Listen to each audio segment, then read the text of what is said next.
Your numbers are so good. 19 sacks in 31 career games, 34 and a half career tackles for a loss. That's among the best in the game, Kayvon.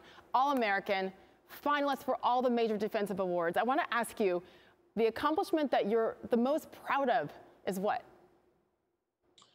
I'll probably say that biggest win we had this season.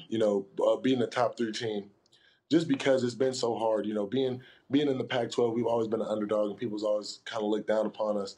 But having that big win kind of set the stage for us. Even though I wasn't able to play, it really felt good to kind of be there for my team and really rejoice in that win. Because yes, there's so much to you. Yes, on the field, but as a leader as well.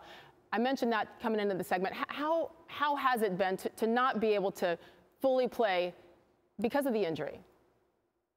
Well, I feel like God kind of he does things for a reason. So when I was injured, kind of helped me cultivate my leadership skills and cultivate what I could bring to the team if obviously I wasn't able to play. Right, but again, just the presence. I know how much you helped your teammates throughout the season, and especially in that big game. Let me ask you about the past couple of weeks, because East-West Shrine game, Senior Bowl, they're both in the books. You chose not to play in either. Why? Well, I didn't choose not to play. I think those were options that you could only have if you were a senior. So I never really got the opportunity, or it was never kind of put forth to me that I could play them. And so when you look at the draft combine, the NFL draft combine, that is an option for all of you guys. What's your plan with that? Mm-hmm. Oh, I'll be participating in the combine, definitely. No question there. Do you feel extra pressure because of some of the criticism that came your way recently, Kayvon, in particular? And let me take everybody through this in case people saw it. Our Senior Bowl draft analyst, Todd McShay, said that he believes your draft stock has fallen. For as awesome as you've been, the quote from McShay was that there are concerns he just doesn't play with the same fire as some other top prospects. His ceiling is high, the floor is lower than what you want for a top 5 pick, and based on a handful of conversations, wouldn't shock me if Thibodeaux fell out of the top 5. Specifically about not having that fire, Kayvon, what's your reaction to that criticism? I feel like when you talk about fire, fire is kind of correlated to what someone has in their heart, and I don't feel like anyone else can kind of dictate what a person has in their heart.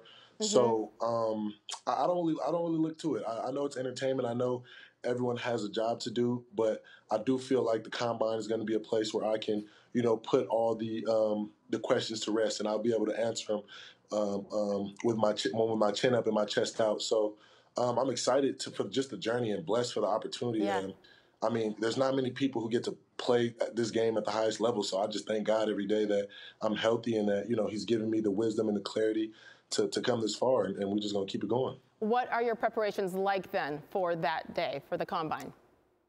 I mean, just being me. I've worked out before millions of times. Obviously, I work out every day, so this is just another workout, and just being able to showcase every little detail that we've honed in on, and everything that I take this really seriously. So Mm-hmm. just being able to show everyone that this is the most important thing to me in my life.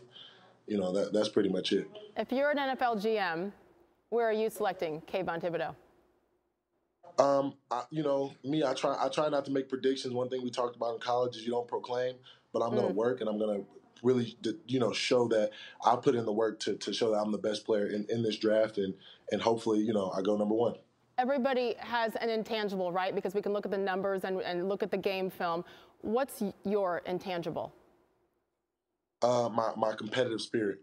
That's why it's funny when people talk about fire. Yeah. Because me, I think I hate losing, right? So I'm going to do anything in my power to win. I'm going to do anything, I'm going to sacrifice anything to get to the greater good or the greater goal.